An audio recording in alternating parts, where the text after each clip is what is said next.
दोस्तों, चाहे आप किसी भी एज में हो और आप अंग्रेजी सीखना चाहते हो, तो जैसे ही आप शुरुआत करोगे अपने आप को एक चौराहे पर खड़ा हुआ पाओगे। क्योंकि आप लोगों से पूछोगे तो लोग आपको तरह तरह से गाइड करेंगे। कोई आपसे कहेगा कि बेटा पहले टेंस में घुस ले, टेंस सीख जा, तू अंग्रेजी सीख जाएगा। दूसरा कहेगा नहीं, पहले तू बिल्कुल बेसिक समझ, तू पहले पार्ट्स ऑफ स्पीच को सीख ले। ठीक है, noun pronoun verb adjective adverb, ये अंग्रेजी का बेसिक है, तू पहले इसको सीख। कोई कहेगा नहीं, पहले तू वोकेबुलरी यानी स्पेलिंग तो सीख, अगर तुझे स्पेलिंग नहीं आएंगी तो तू अंग्रेजी कैसे सीखेगा। कोई कहेगा नहीं, पहले तू ग्रामर में घुस जा, तू पैसिव वॉइस, नरेशन, मॉडल्स, इनको सीख ले। और आप इन तरह तरह की बातों को सुन करके कंफ्यूज हो जाते हो कि यार करूँ क्या। तो सुनिए, मैं पिछले 20 साल से अंग्रेजी पढ़ा रहा हूँ, लाखों लोगों को अंग्रेजी सिखा चुका हूँ। तो आपको मैं सजेस्ट करूंगा, गाइड करूंगा कि शुरुआत में अगर आप कुछ भी नहीं जानते और आपको अंग्रेजी सीखनी है तो मेरे कहने से बस एक काम करना, आप इस नॉन एसी और एसी वाली ट्रेन में बैठ जाना। ठीक है, कुछ दिन तक आप इस ट्रेन में घूमना, आपका अंग्रेजी में मन लग जाएगा, अंग्रेजी आपको सरल लगने लगेगी। तो ये नॉन एसी और एसी का चक्कर क्या है, तो देखिए, जब आप अंग्रेजी सीखना शुरू करोगे ना तो आप कुछ भी सीख लेना, आपको एक सेंटेंस ही सिखाया जाएगा, सेंटेंस की वैरायटी सिखाई जाएंगी कि एक सेंटेंस कैसे बनता है, फिर सेंटेंस कितने तरह के होते हैं। जब आप सेंटेंस के टाइप्स को सीख जाते हो आप अंग्रेजी सीख जाते हो। तो क्यों ना आप शुरुआत में ऐसे सेंटेंस से शुरुआत करोगे, यानी कुछ आपको ऐसा पता लग जाएगा यार मुझे कुछ तो पता चल गया, यानी कुछ तो ऐसा है यार जो कॉमन है, चाहे सेंटेंस बड़ा है छोटा है, लेकिन कुछ तो ऐसी बात है जो बहुत इजी सी है जिसे मैं भी समझ सकता हूं। तो वो बात ये है कि इस दुनिया का सेंटेंस कोई भी हो, कैसा भी हो, वो या तो नॉन एसी है या फिर वो एसी है। नॉन एसी से मेरा मतलब है नॉन एक्शन, उसमें कोई एक्शन नहीं होता है, कोई एक्टिविटी नहीं होती है, कोई मेन वर्ब नहीं पाई जाती है, साधारण सा सामान्य सा सेंटेंस होता है। और दूसरे तरह के सेंटेंस होते हैं एसी, अर्थात जिनमें कोई एक्शन होता है, कोई काम होना पाया जाता है। तो जब भी आप कुछ पढ़ने बैठो, लिखने बैठो, तो ये पता लगाओ कि सेंटेंस नॉन एसी है या एसी है, आपकी राह आसान हो जाएगी। अब ये नॉन एसी सेंटेंस कैसे बनते हैं और एसी सेंटेंस कैसे बनते हैं, थोड़ा सा मैं आपको गाइड करूंगा। कहने का मतलब है इस एसी नॉन एसी वाली ट्रेन में मैं आपको बैठा दूंगा, आपको बैठकर अच्छा लगेगा और आपको कुछ ऐसा फील होगा कि हाँ यार मैं कुछ तो सीख गया। क्योंकि आप जो भी लिखोगे ना, तो मैं सीधा सा फंडा बता रहा हूं, आप कोई पैराग्राफ लिखो, कोई स्टोरी लिखो, कुछ भी लिखो, उसमें हमेशा रेशियो यही रहेगा 30 और 70 का। यानी कि जो भी आप लिखोगे ना उसमें कम से कम 30%, अब 30 का मतलब 30 से नहीं होता, 30 में 35 हो सकता है, 20 हो सकता है, ये तो उस पैराग्राफ की क्वालिटी पर निर्भर करता है कि वो कैसा है। तो 30% सेंटेंस तो नॉन एसी नॉन एक्शन होंगे और 70% सेंटेंस एक्शन वाले होंगे। ये चलेगा ही, चाहे आप 10 साल इंग्लिश पढ़ लेना, निष्कर्ष इसी बात पे आना है कि आपको नॉन एसी और एसी सेंटेंस लिखने हैं। ठीक है, तो चलिए शुरुआत करते हैं। अब देखिए, अक्सर मैं अपने वीडियोस में एक बात धड़ल्ले से कहता हूं, छाती ठोक कर कहता हूं कि मैं आपको अंग्रेजी सिखाकर छोड़ूंगा, क्योंकि मैं आपके लिए बहुत प्लानिंग करता हूं। एक बात बताओ यार, मैं इतने साल इंग्लिश के साथ रहा, इतने लोगों को इंग्लिश सिखाई, तो मुझे थोड़ा सा मतलब मिल गया, निष्कर्ष मिल गया। तो मैं चाहता हूं कि दुनिया का हर व्यक्ति, कम से कम इंडिया का हर व्यक्ति इंग्लिश सीख जाए। जो हिंदी से इंग्लिश में कन्वर्ट होना चाहता है, कोई बहुत कठिन नहीं है, आसान है, मैं आपको अंग्रेजी सिखा के छोड़ूंगा। तो चलिए शुरू करते हैं। तो देखिए, नॉन एसी मतलब एक्शन नहीं है। जैसे आपने एक सेंटेंस बोला मैं रवि हूं, जैसे आपका नाम रवि हो, आपका नाम मुकेश हो, कुछ भी हो, और आप अपने बारे में बता रहे हो कि मैं रवि हूं, इसकी इंग्लिश लिखनी है। तो अब सेंटेंस कोई भी आ जाए जबान पे, सबसे पहले ये देखना है कि वो एसी है नॉन एसी है। तो मैं रवि हूं, क्या इसमें कोई काम हो रहा है? नहीं हो रहा है, तो ये नॉन एसी हो गया। अब नॉन एसी और एसी सेंटेंस कैसे बनते हैं आगे की स्लाइड में, फिलहाल मैं इनकी अंग्रेजी बना दूं। तो देखिए, इसकी अंग्रेजी बनेगी मैं रवि हूं, तो आई एम रवि। ये बहुत सिंपल है, आप भी इसको जानते होंगे। ठीक है, वह मेरा दोस्त है, इसमें कोई भी एक्शन नहीं है, आप एक सामान्य सी जानकारी दे रहे हैं। तो ही इज माई फ्रेंड, वह मेरा दोस्त है। लेकिन आगे देखो, मैं रवि हूं, मैं पढ़ रहा हूं। रवि ने पहला सेंटेंस क्या बोला? मैं रवि हूं, आई एम रवि। लेकिन मैं पढ़ रहा हूं तो एक्शन हो गया, कुछ काम हो गया, क्या? पढ़ना, तो ये एक्शन में आ गया। तो फिर इसकी इंग्लिश बनेगी आई एम रीडिंग। अब देखिए इनमें अंतर क्या है, ये मैं अभी आपको बताऊंगा कि ये कैसे बनते हैं, क्या होता है। वह मेरा दोस्त है, एक नॉन एक्शन था, इसमें कोई एक्शन नहीं था, एक जानकारी थी। लेकिन वह कल मेरे घर आएगा, अब इसमें एक्शन हो गया, क्या, आना, कुछ एक्टिविटी होगी ना, तो फिर एक्शन में चला गया। तो इसकी इंग्लिश बनेगी he will come to my home tomorrow. Tomorrow होता है आने वाला कल, वह कल मेरे घर आएगा। अब आप कहोगे सर आपने तो फटाफट से इनकी इंग्लिश बना दी लेकिन हमें नहीं आती। अरे मुझे आ गई तुम्हें भी आ जाएगी, जब लाखों लोगों को आ गई तो तुम्हें भी आ जाएगी। थोड़ा वेट करो, पेशेंस करो। बस आप तो एक ही बात पे फोकस करोगे यार। आज के बाद जब भी देखो इस वीडियो का मेन मोटो क्या है, इस वीडियो का मेन उद्देश्य आपको ये बताना है कि आज के बाद जब भी आप कुछ पढ़ें, कुछ लिखें ना, तो एक आइडिया और दिमाग में रख लें कि यार इसमें सेंटेंस एसी और नॉन एसी बनने हैं, ठीक है। तो उससे क्या है, आपको थोड़ा सा ऐसा लगेगा हाँ यार कुछ तो मिला, कुछ तो है। अब हम बात करेंगे कि नॉन एसी सेंटेंस कैसे होते हैं, एसी सेंटेंस कैसे होते हैं, कैसे बनते हैं।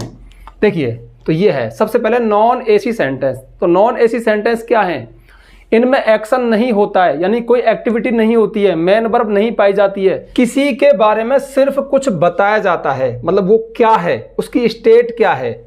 इनमें एक ही वर्ब होती है, आप तो ये बात पकड़ोगे, इनमें एक ही वर्ब होगी बस, ठीक है, एक ही वर्ब होगी और वो है इज, एम, आर, वाज अथवा वर, या फिर हैज, हैव, हैड। बोलो कितना बड़ा मूल मंत्र बन गया। इस दुनिया का कोई भी सेंटेंस जो नॉन एसी है, जिसमें एक्शन नहीं है, उसमें आप सब्जेक्ट के बाद या तो इज, एम, आर लगा दो, या वाज, वर लगा दो, या हैज, हैव, हैड लगा दो, नॉन एसी हो गया। अब एक बात बताओ यार, अगर ये छोटी सी बात आपके दिमाग में चली गई तो मैंने अभी बताया था कि 30% सेंटेंस होते हैं नॉन एक्शन, लगभग, है ना, कहीं 40 होंगे, 30 होंगे, इतने तो होंगे हर टेक्स्ट में। तो 30% सेंटेंस ने तो सरेंडर कर दिया यार, कितनी बड़ी बात है। बस यही बात मैं आपके दिमाग में बिठाना चाहता हूं। जैसे देखो, भारत एक विशाल देश है। अब यहां पे क्या है, भारत सब्जेक्ट है, इसके बारे में कुछ भारत ने एक्शन नहीं किया, कुछ बताया कि एक विशाल देश है, तो नॉन एक्शन है, इनमें कोई एक्टिविटी नहीं होती। तो इसकी इंग्लिश क्या बनेगी, इसकी इंग्लिश बनेगी India is a big country. भारत एक विशाल देश है। तो इसमें देखो इज, अब आप कहोगे सर इज तो हेल्पिंग वर्ब है। नहीं, जिस सेंटेंस जो नॉन एक्शन सेंटेंस होता है जिसमें is, am, are, was, were, has, have, had का हम यूज करते हैं, उसमें वही मेन वर्ब होती है। आप ऐसे बोलो कि एक ही वर्ब होती है, तो यहां पर सिर्फ एक ही वर्ब है जो कि इज है। इन सेंटेंस की सबसे बड़ी खास बात है कि इनमें दूसरी वर्ब नहीं पाई जाती है, मेन वर्ब नहीं पाई जाती है सब्जेक्ट के। अगर देखो भारत एक विशाल देश है आ गया तो इज लगा दिया, ज्यादा होते तो आर लगा देते, मैं होता सब्जेक्ट तो एम लगा देते, बस छोटी सी बात है। आज रविवार है, अब इसमें कुछ एक्शन तो नहीं है ना। अब सुनो ध्यान से, किसी के बारे में कुछ बताएं कि भाई कोई क्या है, जब तो वो सब्जेक्ट हो गया, लेकिन आज रविवार है ना, आज बहुत गर्मी है, आज बहुत सर्दी है, 5 बज गए हैं, ऐसे सेंटेंस, यानी मौसम के बारे में कुछ बताएं, दिन वार बताएं, तारीख बताएं, तो सेंटेंस इट से शुरू होता है। ये भी नॉन एक्शन सेंटेंस होते हैं। तो इट इज संडे टुडे, आज रविवार है, ठीक है। तो इसमें क्या रहा, आपने एक छोटी सी जानकारी दी कि आज रविवार है, ठीक है। अच्छा, इनका नेगेटिव बनाना है कि भारत एक विशाल देश नहीं है, तो फिर नॉट कहा जाएगा, इंडिया इज नॉट, इसके बाद नॉट लगा दो। आज रविवार नहीं है, it is not Sunday today. मैं कल बीमार था। अब देखो मैंने कोई काम तो नहीं किया, बस मेरी एक स्टेट है कि मैं बीमार था, नॉन एक्शन, अंत में आ गया था, तो इज, एम, आर नहीं, वाज, वर। तो मैं की अंग्रेजी क्या है, आई, और आई के साथ क्या है, वाज। ज्यादा होते तो वर लगाते, जैसे वे कल बीमार थे तो दे वर, तो आई वाज। बीमार की होती है इल, कब, कल, कल की अंग्रेजी होती है यस्टरडे। तो मैं कल बीमार था। मेरे 3 दोस्त हैं, अगला सेंटेंस है मेरे 3 दोस्त हैं, यानी आप जानकारी दे रहे हो। अब इसमें भी है आ रहा है, तो है को देख करके आपका मन करेगा आर लगा दें, क्योंकि जैसे है हूं है देखते हो आपका दिमाग इज, एम, आर पे जाता है। लेकिन यहाँ पे कॉन्सेप्ट अलग है, और कॉन्सेप्ट में आ गए हम हैज, हैव, हैड का यूज कब होगा। तो देखिए, यदि वर्तमान में आपके पास कोई चीज है, आप ये बोलोगे मेरे पास ये चीज है, या मैं ये चीज रखता हूं, जैसे मेरे पास एक कलम है, मेरे पास एक शर्ट है, मेरे पास एक कुत्ता है, मेरे पास एक कार है, उसके पास एक गाय है, या वह एक गाय रखता है। कोई चीज होना बताएं, किसी के पास पोजेशन, यानी उसका हक है, संबंध है, अधिकार है, तो हम हैज, हैव प्रेजेंट में, पास्ट में हैड का यूज करते हैं। तो मेरे 3 दोस्त हैं, मेरे मतलब माई मत लिखना, आई। अब आई के साथ क्या लगाएंगे, हैव। I have 3 friends. अब सपोज करो कि आपने इसमें आर लगाया होता, तो देखो मेरे, माई आर, सॉरी आप मेरे भी क्या, आई भी क्यों लिखते, आप मेरे माई लिखते, तो माई आर 3 फ्रेंड्स गलत है, आई हैव 3 फ्रेंड्स, मेरे 3 दोस्त हैं, सही है। अब ये स्ट्रक्चर एक बार दिमाग में गया तो फिर चला गया, ये चीज़ तो क्लियर हुई। तो ऐसी धीरे धीरे करके चीज़ें क्लियर हो जाती है। आप थोड़ा पेशेंस रखा करो, सीखा करो। रवि के पास एक नया फ़ोन है, तो अब देखो रवि कुछ कर नहीं रहा है, रवि के पास कोई चीज़ होना बताई जा रही है, तो जैसे ही होना बताए तो आपके दिमाग में कौन क्लिक करे, हैज़ है, प्रेजेंट में, पास्ट में हैड। तो रवि, अब रवि एक है ना, सिंगुलर है तो हैज़ लगाओ, Ravi has a new phone, बस हो गया। अगर आपने देखो है को देख करके हैज़ ने इज लगा दिया तो क्या बनेगा, Ravi is a new phone. तो इसकी अंग्रेजी पता है कि हिंदी क्या है, रवि एक नया फोन है, नहीं, रवि के पास है तो हैज़ लगाओ। हमारे पास एक पालतू बिल्ली थी, हमारे पास एक पालतू बिल्ली थी, तो देखो हमारे मतलब वी। अब हमारा की अंग्रेजी आपने अवर पढ़ी, तो मैं आपको एक खास बात बता रहा हूं, केवल अवर या फिर यहां पे जैसे माई आप लिखते तो माई, अवर, योर, ये सिंगल कभी भी सब्जेक्ट नहीं बनते। हाँ, माई के साथ ब्रदर है, माई ब्रदर तो सब्जेक्ट बन सकता है, लेकिन my is going, my am going ऐसा कभी बोलते ही नहीं अपन। अगर मेरा आ गया तो आई लिखो, हमारा आ गया तो वी लिखो, तुम्हारा तो फिर यू लिखो, लेकिन तुम्हारे दोस्त तो योर फ्रेंड, ठीक है, मेरा भाई माई ब्रदर, उस तरह से वो आ सकता है, लेकिन खाली अवर, हम अवर कभी भी सब्जेक्ट नहीं होता, माई सब्जेक्ट नहीं होता। तो हमारे पास एक पालतू बिल्ली थी तो वी है। अब देखो थी, पास्ट में कोई चीज थी तो हैड का यूज करो, तो वी हैड अ पेट, पेट होती है पालतू और बिल्ली होती है कैट। तो ये हमारे नॉन एक्शन सेंटेंस है, इनमें सिर्फ एक ही वर्ब आई है। तो इधर देखो, इधर तो आई थी इज, इधर आया है इज, इधर आया है वाज, इधर आया है हैव, इधर आया है हैज और इधर आया है हैड। तो बहुत सारे सेंटेंस इसी तरह के हैं। अगर हम थोड़ी सी मेहनत करें तो ऐसे लाखों सेंटेंस बना सकते हैं। अब ये प्रैक्टिस है जो अक्सर मैं कहता हूं कि टीचर ने तो ये 5-6 आपको बता दिए, अब आगे आपको काम करना है। अब देखो काम करने के 2 तरीके हैं, एक तो टीचर ही आपसे प्रैक्टिस करवाए बहुत ज्यादा कि इतने सेंटेंस दीदी बनाओ बनाओ बनाओ, वो भी एक तरीका है, लेकिन वहां पे हमारी स्पीड रहेगी 20 की 30 की। लेकिन अगर हमको 70-80 की स्पीड पे चलना है ना, तो मैं तो अक्सर यही कहता हूं स्टूडेंट से कि खुद के सेंटेंस क्रिएट करो, खुद के सेंटेंस में चीजों को बना के देखो, इन फॉर्मूलाज को लगा के देखो, जल्दी प्रोग्रेस होगी, ज्यादा प्रोग्रेस होगी। ठीक है, तो ये हो गए अपने non action sentence, non AC sentence जो इस तरह से बनते हैं। अब आते हैं हमारे एसी सेंटेंस यानी एक्शन वाले सेंटेंस। लेकिन ये बताने से पहले आपको एक छोटी सी जानकारी देना चाहूंगा जो हो सकता है आपके काम की हो। जानकारी ये है, यदि आपको महेश गुरुजी की क्लास पसंद है, हमारा अंदाज पसंद है, हमारा पढ़ाया हुआ आपके दिमाग में बैठता है और आप चाहते हो कि हमारे द्वारा पढ़ाई गई सारी ग्रामर आपको सीक्वेंस में मिल जाए, यानी सब एक ही जगह मिल जाए सीरियल से 1 बाय 1 करके, तो ये चीज़ अवेलेबल है। आप प्ले स्टोर पर जाइए, प्ले स्टोर होता है ना, तो प्ले स्टोर में जाके महेश गुरुजी ऐप है हमारा, उसको आप डाउनलोड करो, रजिस्टर करो। उसके पेड कोर्स में जाओगे तो आपको वहाँ पे 2-3 कोर्स मिलेंगे। एक कोर्स है इंग्लिश राइटिंग कोर्स, इंग्लिश लिखना कैसे सीखें, उसमें हमने बड़े प्यार से आपको सीरियल से इंग्लिश लिखना सिखाया है विद PDF नोट्स। और जो जरूरी ग्रामर जो लिखने में हेल्प करती है वो सारी ग्रामर उसमें करवाइए। आप चाहें तो उस कोर्स को बाई कर सकते हैं, परचेज कर सकते हैं। दूसरा कोर्स है कंप्लीट इंग्लिश ग्रामर कोर्स, जिसमें सारी ग्रामर को सिक्वेंस में करवाया है, ठीक है, मतलब सारे टॉपिक्स को एक जगह करवाया विद PDF नोट्स। अब यार इन कोर्स में बनाने में एक्स्ट्रा मेहनत लगी है, थोड़ी सी फीस है, थोड़ा सा आपको पे करना पड़ेगा। आप चाहें तो परचेज कर सकते हैं, बाई कर सकते हैं। नहीं करना बिल्कुल मत करना, मैं धड़ल्ले से कहता हूं, मैं आपको फ्री में भी सिखा के छोड़ूंगा, क्योंकि है यार एक ही जिंदगी मिली है, हम सीख गए, कोई और सीख जाए तो क्या जाता है। ठीक है, तो अब देखिए इधर, अब देखते हैं एक्शन वाले सेंटेंस। अब देखिए ये फर्क है, मैं तो साफ बोल देता हूं, मैं इन सारे स्ट्रक्चर को आपको नहीं बता सकता, कोई भी टीचर एक वीडियो में नहीं बता सकता, एक क्लास में नहीं बता सकता। तो इसके लिए पिछली एक क्लास, जस्ट पिछला एक वीडियो है, उसका लिंक आपको डिस्क्रिप्शन में दे दूंगा, उसमें मैंने 40 तरह के स्ट्रक्चर बताए हैं एक्शन वाले सेंटेंस के। अब नॉन एक्शन वाले सेंटेंस में तो is am are, was were, has had बहुत जल्दी कवर हो गया, और वैसे 30% कवर कर रहे हो आप जब भी लिखोगे। ये बहुत तरह के हैं, इनके बहुत सारे स्ट्रक्चर हैं। उस वीडियो में मैंने 40 को कवर किया, लेकिन 40 में भी सारे हुए नहीं थे, कुछ रह गए थे। तो अब लेकिन इनका थोड़ा थोड़ा मैं आपको बता दूं कि ये बनते कैसे हैं। तो देखिए, इनमें कुछ एक्शन काम होता दिखता है, कोई काम होना दिखेगा, कोई एक्शन दिखेगा, मूवमेंट, एक्टिविटी, मतलब मेन वर्ब। इनमें हेल्पिंग वर्ब तथा मेन वर्ब दोनों लगती हैं। खास बात क्या है, उनमें सिर्फ एक ही वर्ब लगेगी, जो कि is am are, was were, has had. इनमें हेल्पिंग वर्ब, मेन वर्ब दोनों लगती हैं। ये टेंस, मॉडल्स, पैसिव वॉइस तथा और बहुत से टॉपिक्स के माध्यम से बनते हैं, जैसे पॉजिटिव वर्ब भी है, जैसे एक ऑब्लिगेशन वाले सेंटेंस भी है, तो बहुत सारी चीजें हैं, नरेशन भी है, ठीक है, डायरेक्ट, तो बहुत सारे टॉपिक्स हैं। है ना, फाइनाइट नॉन फाइनाइट वर्ब है, जेरंड है, बहुत सारी चीज़ें हैं। अब डर गए होगे, अरे डरना मत यार, जब चलना शुरू करोगे तो पहुंच ही जाओगे ना, रास्ता तो करना पड़ेगा। एक बार इंटरेस्ट तो आए, ये वीडियो है ना, इसमें कोई ज्ञान नहीं है, कुछ पढ़ाई नहीं है, एक इंटरेस्ट पैदा करना है, आपको लुभाना है, आपको फंसाना है कि हाँ यार इजी है, हो सकता है। अब बहुत कठिन भी नहीं है, ये भी पक्का है, जो इतने सारे लोग सीख गए तुम नहीं सीख सकते, तुम भी सीख जाओगे, बस चलना तो शुरू करो।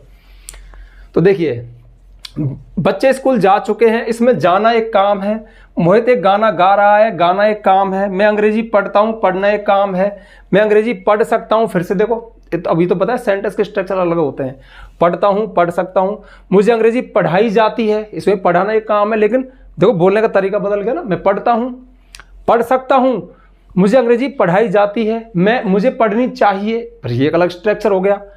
मोहित सुबह से गाना गा रहा है, यहाँ पे तो मोहित एक गाना गा रहा है, यहाँ पे मोहित सुबह से गाना गा रहा है। अब सेंटेंस भाई एक्शन तो सब है, पर इनके स्ट्रक्चर अलग अलग बनते हैं। इस बात को सीखना है, अंग्रेजी को सीखना है, और ध्यान रखना ये कवर हो जाते हैं। मैं कह रहा हूँ पिछला वीडियो देखना आप, 40 स्ट्रक्चर बताए उसमें, चाहिए वाले, सकते वाले, ताहे आ जाए तो, चुकाए आ जाए तो क्या करें, तो उसमें एक जगह आपको मिल जाएंगे। उस वीडियो का लिंक आपको डिस्क्रिप्शन में मिल जाएगा। क्या फिर ऐसा करना, देखो मैं तो बता देता हूँ, बहुत से लोगों को पता नहीं, यूट्यूब पे जाना, यूट्यूब पे महेश गुरुजी 40 सेंटेंस स्ट्रक्चर, महेश गुरुजी 40 सेंटेंस स्ट्रक्चर ऐसे लिखोगे ना तो वीडियो आ जाएगा सर्च में। तो बच्चे स्कूल जा चुके हैं, ये टेंस में से है, तो इसकी इंग्लिश बनेगी द चिल्ड्रन। अब देखो जा चुके हैं, इस बात का एड्रेस हमें बताता है टेंस, और टेंस में ये है present perfect tense. The children have gone to school। अब आप इसमें एक चीज देखो यार, वहां पे आपने सिर्फ हैव लगाया था, कोई चीज है तो, और यहां पर हैव एक हेल्पिंग वर्ब आया, हैव, और ये है गॉन मैन वर्ब, तो इनमें हेल्पिंग वर्ब मैन वर्ब होती है। अब ज्यादा डिटेल में नहीं कर सकता क्योंकि ये प्रेजेंट परफेक्ट टेंस है, जब चुका है, चुकी आए तो हैज है प्लस थर्ड फॉर्म आती है। मोहित एक गाना गा रहा है, इसमें भी एक एक्टिविटी है, सब्जेक्ट है मोहित, ये प्रेजेंट कंटिन्यूअस टेंस है, जब रहा रही आता है तो आईएनजी फॉर्म लगाते हैं, और है के लिए is, Mohit is singing a song. तो देखो ये भी, अब ये जो मतलब इसकी अंग्रेजी ये बनी, ये एक स्ट्रक्चर ही तो है ना, एक ढांचा तो है ना, एक बनावट तो है ना, इसका एड्रेस कौन बताएगा, टेंस। मोहित एक गाना गा रहा है, इसकी इंग्लिश ये बनी, एक स्ट्रक्चर बना, एड्रेस कहाँ से आया, टेंस से। मैं अंग्रेजी पढ़ता हूं, ये भी टेंस से मिलेगा, तो आई रीड इंग्लिश। अब आपके दिमाग में एक चीज आ सकती है कि इसमें भी तो एक ही वर्ब है, तो ये वर्ब तो है, लेकिन ये मेन वर्ब है, ये एक्शन वर्ब है, ये is am are was verb नहीं है। और वैसे ही बताऊं, 12 टेंस में से 2 ही टेंस ऐसे हैं जिनके अफर्मेटिव सेंटेंस में सिर्फ वर्ब से ही काम चल जाता है, सिर्फ मेन वर्ब आती है। प्रेजेंट इंडेफिनिट टेंस में वर्ब की फर्स्ट फॉर्म आती है, अथवा उसमें सब्जेक्ट एक होने पर एस और ई एस लगा होता है। दूसरा है पास्ट इंडेफिनिट टेंस, उसमें अफर्मेटिव सेंटेंस में सब्जेक्ट के साथ मेन वर्ब की सेकंड फॉर्म आती है केवल, यानी एक वर्ब से ही टेंस बन जाता है। वरना इनको छोड़ करके आप दुनिया का कोई भी सेंटेंस बना लो, किसी और टेंस का बना लो, हेल्पिंग वर्ब और मेन वर्ब दोनों चीज मिलती है। ठीक है, तो इसमें वर्ब तो एक ही है, लेकिन वो एक्शन वाली है, is am are was verb तो नहीं है ना, तो ये एक्शन वाला हो गया। मैं अंग्रेजी पढ़ सकता हूं, तो आई कैन, अब कैन क्या है, मॉडल है, आई कैन रीड इंग्लिश। मुझे अंग्रेजी पढ़ाई जाती है, ये देखो पढ़ता हूं, पढ़ाई जाती है। अब इसका एड्रेस कौन बताएगा, पैसिव वॉइस। पढ़ना एक्टिव वॉइस है, पढ़ाया जाना पैसिव वॉइस है, खेलना एक्टिव वॉइस है, खेला जाना पैसिव वॉइस है। जैसे रुको खाना एक्टिव वॉइस है, खाया जाना पैसिव वॉइस है। अब इसमें पैसिव वॉइस का ले जाएगा पढ़ाया जाना। अब किस टेंस की है, प्रेजेंट इंडेफिनिट टेंस की है, तो देखो आई एम टॉट इंग्लिश, मुझे इंग्लिश पढ़ाई जाती है, ये पैसिव वॉइस है। अब पैसिव वॉइस की वजह से इसमें एम आया और टॉट आया। अब ये पैसिव वॉइस सीखेंगे तो ये पता चल जाएगा, डरो मत, पता चल जाएगा, पेशेंस रखो और थोड़ा सा ना चलना शुरू कर दो। मोहित सुबह से गाना गा रहा है, देखो यहाँ पे मोहित एक गाना गा रहा है, यहाँ पे सुबह से गाना गा रहा है, तो फिर ये टेंस बदल गया, ये प्रेजेंट परफेक्ट कंटिन्यूअस टेंस है, तो इसकी इंग्लिश बनेगी Mohit has been singing a song सुबह से, सिंस मॉर्निंग। देखो यही तो बात है इंग्लिश में, एक गाना गा रहा है, इज सिंगिंग, वही रहा है आ रहा है, तो यहाँ पे तो हेल्पिंग वर्ब है इज, वैसा ही सेंटेंस है, वही गा रहा है, लेकिन यहाँ पे हैज बीन आया क्योंकि टेंस चेंज हो गया। ये प्रेजेंट कंटिन्यूअस टेंस है, ये प्रेजेंट परफेक्ट कंटिन्यूअस टेंस है। अंतर क्या है, इसमें सिर्फ गा रहा है, इसमें सुबह से गा रहा है, यानी कोई काम चल रहा है लेकिन पूरा नहीं हुआ है। इसी स्थिति के लिए एक टेंस बनाया गया जिसका नाम है परफेक्ट कंटिन्यूअस टेंस, जो कि 3 है। ये प्रेजेंट वाला है क्योंकि अंत में है आ रहा है। समय के लिए अंत में सेंस या फोर लगाते हैं।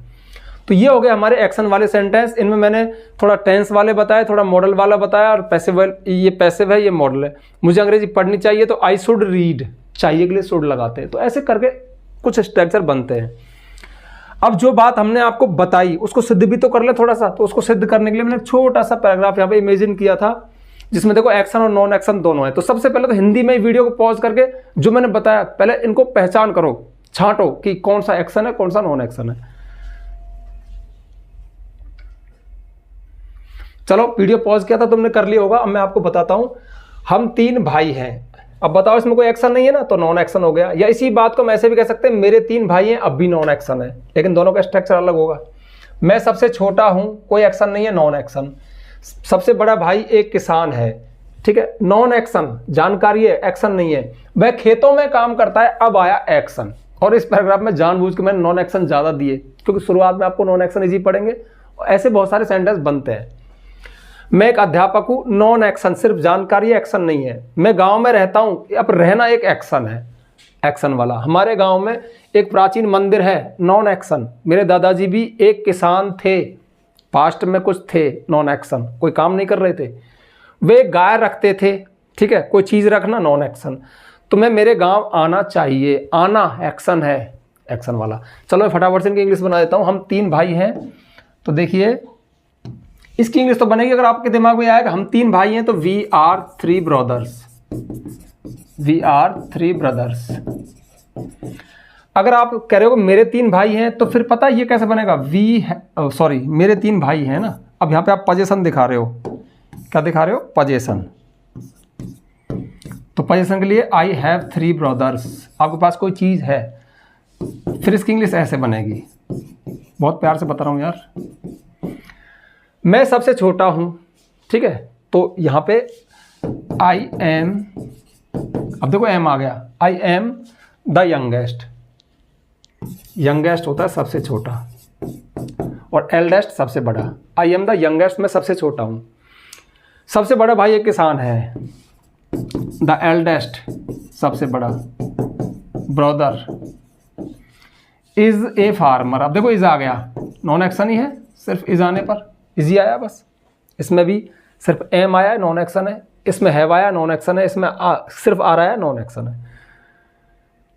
वह खेतों में काम करता है, ये एक्शन है। अब काम करता है, इसका एड्रेस बताएगा टेंस। जब ताहे तिये ते हैं आता है तो प्रेजेंट इंडिफरेंट टेंस होता है। तो वह खेतों में काम करता है, ही काम करने की होती है वर्क, लेकिन ही एक है तो एस लगाओ, he works in the fields, वह खेतों में काम करता है। इसके बाद मैं एक अध्यापक हूं, तो आई एम अ टीचर। मैं गांव में रहता हूं, इसमें एक्शन है, तो आई लिव। अब देखो रहने की होती है लिव, ता है ती है ते आ रहा है, वर्ब है रहना, live. I live in A village, I live in the village.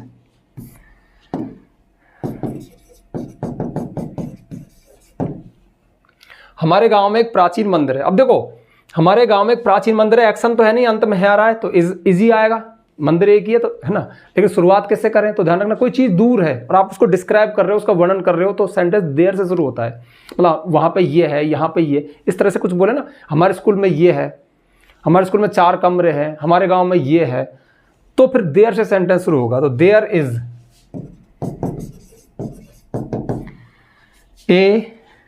N old temple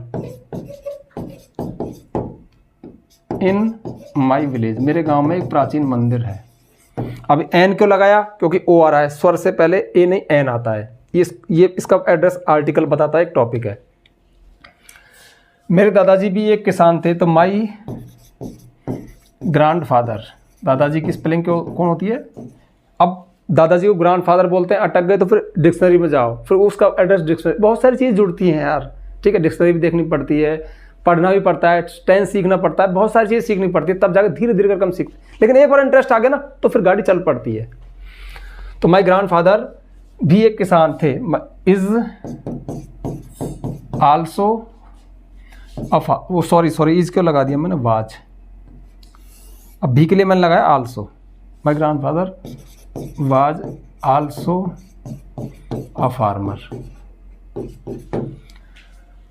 वे एक गाय रखते थे, तो देखो पास्ट में रखते थे तो धी, अब वे, ये को यहाँ पे वे आया, वे के लिए दे मत लगाना, दादाजी तो एक है और एक के लिए ही आता है, ठीक है, दादाजी ज़्यादा थोड़ी एक ही, तो यहाँ पे हिंदी में भले वे बोले लेकिन यहाँ पे ही आएगा, तो ही, अब पास्ट में रखते थे तो हैड, तो he had a cow, simple sentence है पोजीशन वाला। तुम्हें मेरे गांव आना चाहिए तो यू शुड कम।